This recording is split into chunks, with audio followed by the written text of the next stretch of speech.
Hello, everyone. This is Brendan Nolte here. I'm speaking about the impact of animation on education, which is my website. I'm just going to go through it now. This is a GIF I made through easygif.com. Uh, I just put each image in individually and then put a time lapse on them so they would go when scheduled to. This is my abstract, and then I added a video in here that just shows the impact of technology in education, which is a brief portion in it about animation, therefore it would be important for this. Now I'm going to go along to my first page, which is my purpose page. So here's my purpose page, and now I added a background to every page, a screen background. I did that through the CSS style page. All I did was background dash color, and I put green. And then I made this banner too through Pixlr, along with this logo that you see right here. And then my name right here. I just put layer on top of layer in order to create this banner that you see here, and I fitted it to the page.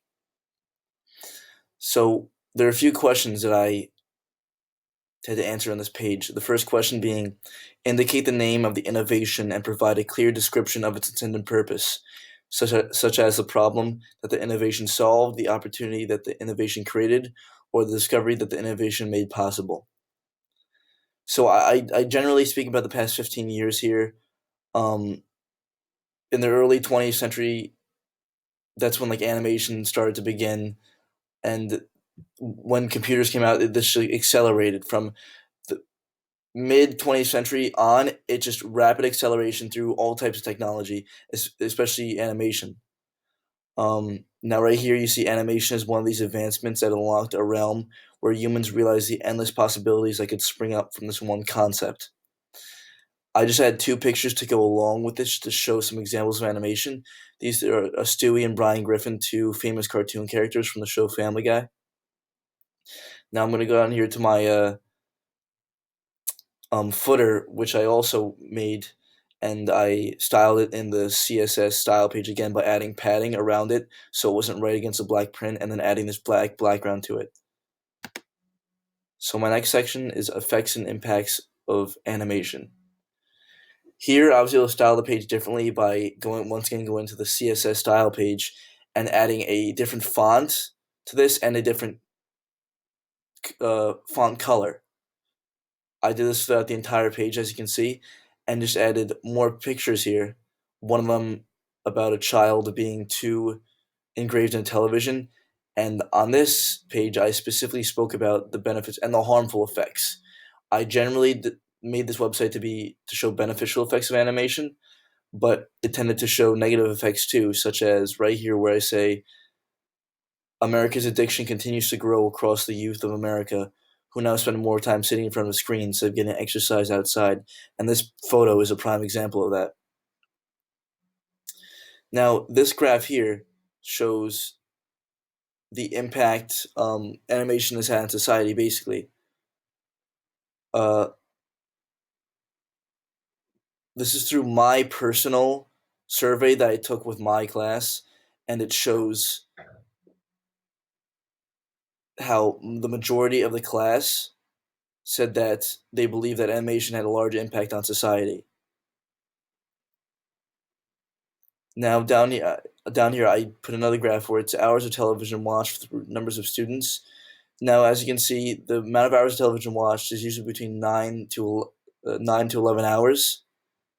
Um, this is if you think about it, we're disregarding 12 to 14, 15 to 17. This is still a fairly long time frame.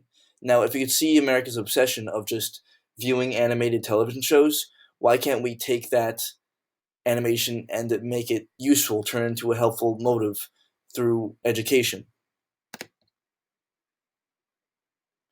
Now, this is a video that I made, which basically tells you other things that it can help with, animation can help with besides education. Um, and then it shows a prime example of how students learn through educational videos. I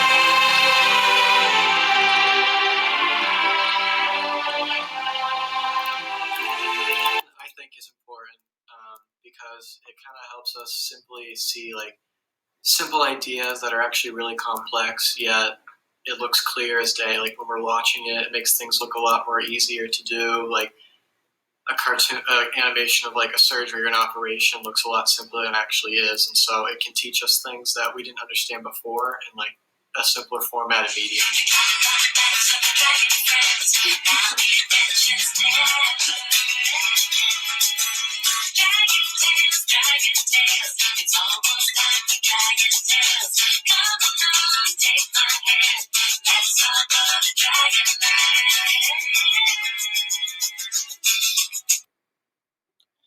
Now, as you can see from that video, I filmed that with the iPhone 6 and then uploaded it to the YouTube, which I then edited through the YouTube editor, which, as you can see, I made a transition in between the two different clips, and I added a title with some music behind it, and then I added a subtitle on both pages, both clips that I added.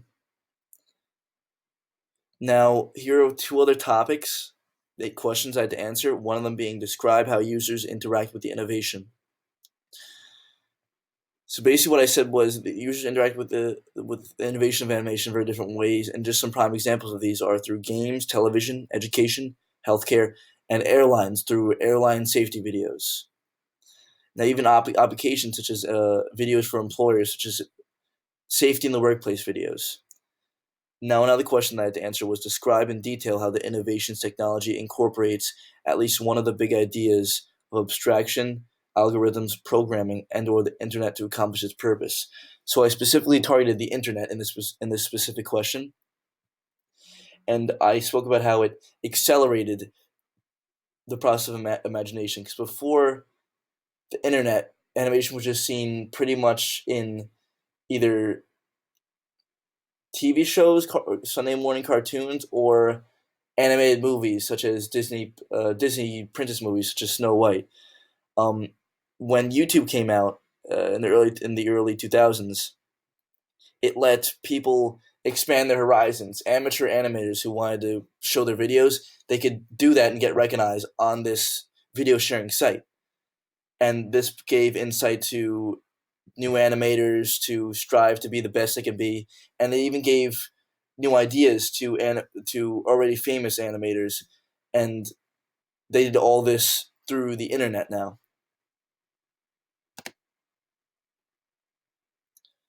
Now I'm speaking of the relationship to data. One of the questions was describe how the innovation consumes data as input, produces data as output, and/or transforms data. So basically, if you think about it as watching a movie, you view an animated movie. I'm sorry, before you view it, when the coder or the animator is creating the movie, they're loading data onto a computer. They're creating a scene. They're creating animated characters. They're taking these thoughts and of imagination out of their minds and putting them into a screen, making them into animation. That's inputting the data. Then the output is when, let's say, they're making a major blockbuster movie. The viewers then go to the movie theater. They see the movie. The data is outputted to them, which then those viewers can use that data that was output to them and input them into a scenario at a later time. And it just basically could end up being a recurring cycle. Now, question number H is describe at least one data storage concern, data privacy concern, or data security concern related to the innovation. I generally relate this to the security of the United States. Now, new movies are coming out today, especially true stories. A lot of them historical regarding Operation Enduring Freedom and Operation Sandstorm, that about the wars that just took place in Iraq and Afghanistan. Now, a good example of this is the Operation of Benghazi, which was a true story that was portrayed in the movie 13 Hours. Not a lot of people, not a lot of Americans who stayed updated on the news knew too much about this until they saw the movie, and it kind of shed some light on the whole problem that we face in Benghazi, which the government didn't want a lot of citizens to know about, but they now know about because of the movie, and this could essentially be a threat to national security. This is my last page, my references page.